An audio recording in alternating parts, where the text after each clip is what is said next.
গল্পের সকল চরিত্র কাল্পনিক। কারো নাম বা কোনো জায়গার সঙ্গে মিল থাকলে সেটা একেবারেই কাকতালীয়।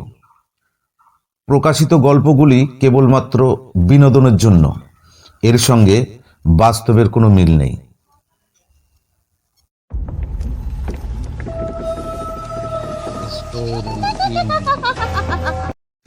স্টোরি ইনের 11তম এপিসোডে সবাইকে স্বাগত। যারা এখনও আমার চ্যানেলটি সাবস্ক্রাইব করেননি তারা সাবস্ক্রাইব করে নিন এবং বেল আইকন অল করে রাখুন, আমার পাশে থাকুন। আজ শোনাব গ্রাম বাংলার আরও এক ভয়ঙ্কর ভূতের গল্প। গল্প পাঠে আমি প্রকাশ, অন্যান্য চরিত্রে তিতলি, পপি ও আরও অনেকে।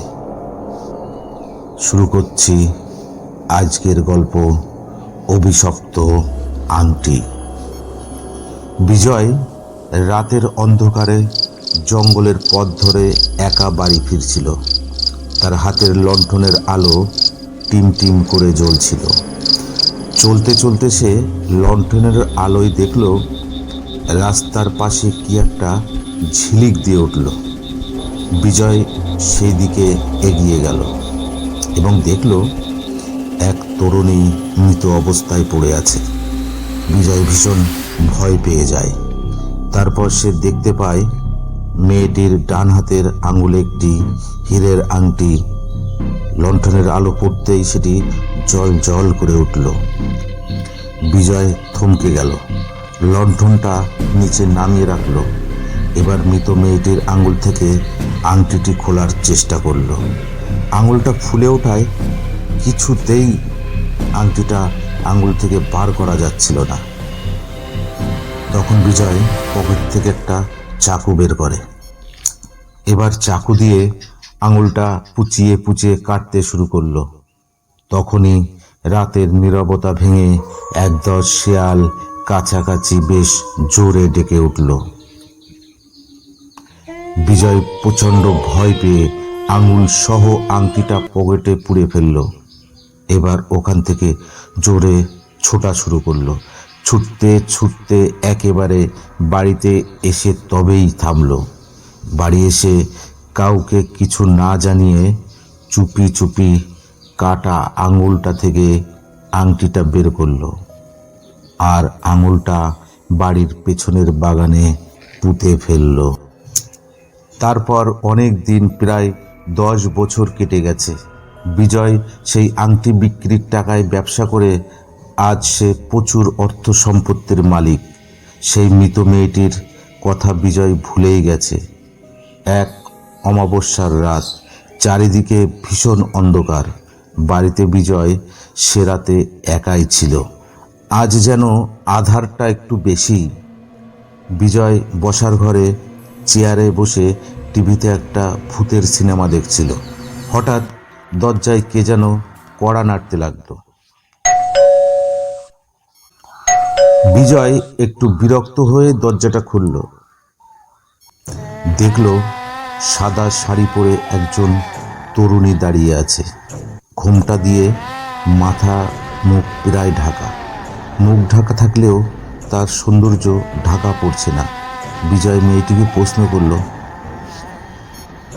এত রাতে কি ব্যাপার? আপনি কাকে চান?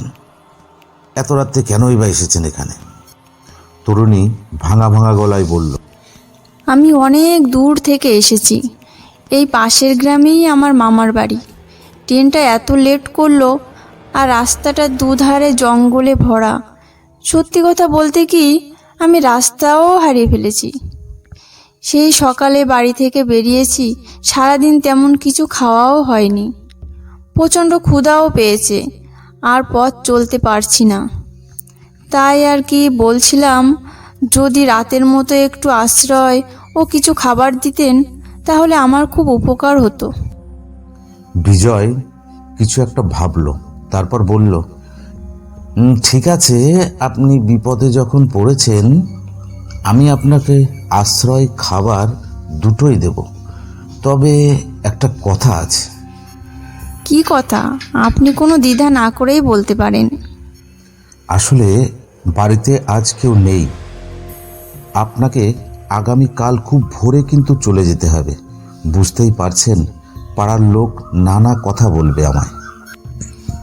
আপনি চিন্তা করবেন না, কেউ কিছু জানার আগেই আমি চলে যাব। আপনাকে কেউ কিছু বলতেই পারবে না। বিজয় বলল, আপনি হাত মুখ ভালো করে ধুয়ে পরিষ্কার করে নিন, আমি আপনার খাবারের ব্যবস্থা করছি। এর কিছু সময় পর বিজয় একটি থালায় করে মেয়েটির জন্য খাবার সাজিয়ে এনে মেয়েটিকে দিল। মেয়েটি খাবারের থালা টেনে খাবার মাখাতে শুরু করলো। বিজয় মেয়েটির খাবারের থালার দিকে তাকিয়ে ভীষণভাবে চমকে উঠল। বিজয় দেখল মেয়েটি যে হাত দিয়ে খাবার মাখাচ্ছে সেই হাতের একটি আঙ্গুল নেই, আঙুলটা সদ্য কাটা হয়েছে, আর সেই কাটা আঙুল দিয়ে অঝরে রক্ত বের হচ্ছে, আর সেই রক্তে খাবার পুরো লাল হয়ে গেছে। ভয়ে বিজয়ের আত্মা কেঁপে উঠল। ভীষণ ভয় পেয়ে বিজয় বলল, আপনার আপনার হাতের আঙুলটা কোথায়? আপনি কি দেখতে পাচ্ছেন না? ওখান দিয়ে যে রক্ত বেরোচ্ছে, প্রচুর রক্ত বেরোচ্ছে। বিজয়ের দিকে তাকিয়ে একটা বিকট হাসি দিল, যা শুনে বিজয়ের হাত পা ভয়ে ঠক ঠক করে কাঁপতে লাগলো। বিজয়ের শরীর বরফের মতো ঠান্ডা হয়ে যাচ্ছিল। বিজয় মনে মনে ভাবল, মেয়েটিকে আমি চিনি, কোথায় যে দেখেছি সেটা মনে করতে পারছি না। আপনি তো জানেন আমার আঙুলটা কোথায়, কি জানেন না? মনে করিয়ে দেব। আমি জানি মানে? কি বলতে চাইছেন আপনি? মনে পড়ে আজ থেকে 10 বছর আগের কথা? সেদিন এমনই এক অমাবস্যার রাত ছিল। আপনি জঙ্গলের রাস্তায় একটি মেয়ের মৃতদেহ পড়ে থাকতে দেখেছিলেন। মেয়েটির হাতে ছিল একটি দামি হীরের আংটি। আপনি আংটির জন্য মেয়েটির আঙুলটাই কেটে নিয়েছিলেন। কি এবার কি মনে পড়েছে আপনার? বিজয় যতই মেয়েটির কথা শুনছে ততই তার শরীর বরফের মতো ঠান্ডা হয়ে যাচ্ছে। আংটি নিয়েছেন ঠিক আছে, কিন্তু আপনি যদি লোকজন ডেকে মেয়েটির মৃতদেহ সৎকারের ব্যবস্থা করতেন, তাহলে তার দেহটা শেয়াল কুকুরে খুবলে খেত না, মেয়েটির আত্মা মুক্তি পেত। আমি সেই মেয়ে। এবার আশা করি চিনতে পেরেছেন। এবার বিজয়ের 10 বছর আগের দেখা মৃত মেয়েটির চেহারা মুখ মনে পড়ে গেল। সে ভাবতে লাগলো, এই জন্যই মেয়েটিকে প্রথম দেখাতেই কেমন যেন চেনা চেনা মনে হয়েছিল। কি কিছু বলছেন না যে? আপনি সেদিন স্বার্থপরের মতো আংটির জন্য আঙুলটাই কেটে আনলেন। এবার দিন তো, আমার আঙুলটা ফেরত দিন। আঙুলটা না থাকায় কত যে অসুবিধা হচ্ছে সেটা আপনি বুঝবেন না। বিজয় ভাবতে লাগলো, হ্যাঁ, এই মেয়েটির লাশই তো সেদিন জঙ্গলে পড়ে থাকতে দেখেছিলাম। এই মেয়েটির মৃতদেহ থেকেই তো আমি আংটিটা পেয়েছিলাম, কিন্তু সেই মৃত মেয়েটি এত বছর পর এখানে কি করে এলো? এটা কি করে সম্ভব? দিন, আমার আঙুলটা ফেরত দিন, না হলে আমি আপনার সব কটি আঙুল নিয়ে যাব। দিন দিন, আমার হাতে বেশি সময় নেই। বিজয় মেয়েটির কথা শুনতে শুনতে ভয়ে তার গলা শুকিয়ে গেল। কাউকে ডাকা বা ভাবার আগেই সে অজ্ঞান হয়ে পড়ে গেল মাটিতে।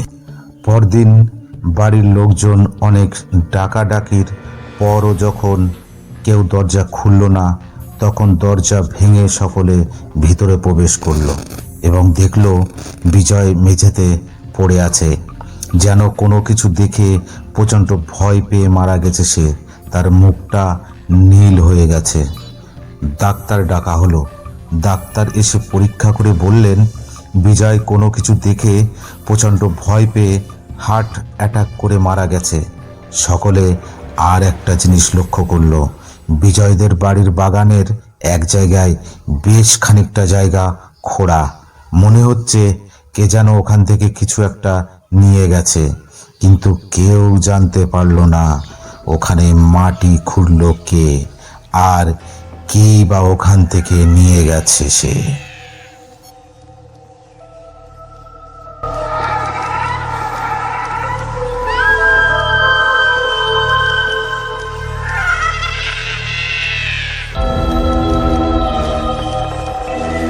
আমার গল্প যদি আপনার ভালো লাগে তবে আমার চ্যানেলটি লাইক, কমেন্ট, শেয়ার ও সাবস্ক্রাইব করে বেল আইকন অল করে রাখুন এবং আপনার মতামত জানাতে ভুলবেন না। আপনার মতামত আমার কাছে ভীষণ গুরুত্বপূর্ণ।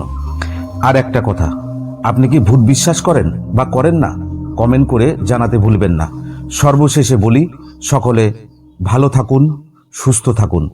আমার গল্প চ্যানেলের সাথে সর্বদা যুক্ত হয়ে আমার পাশে থাকুন।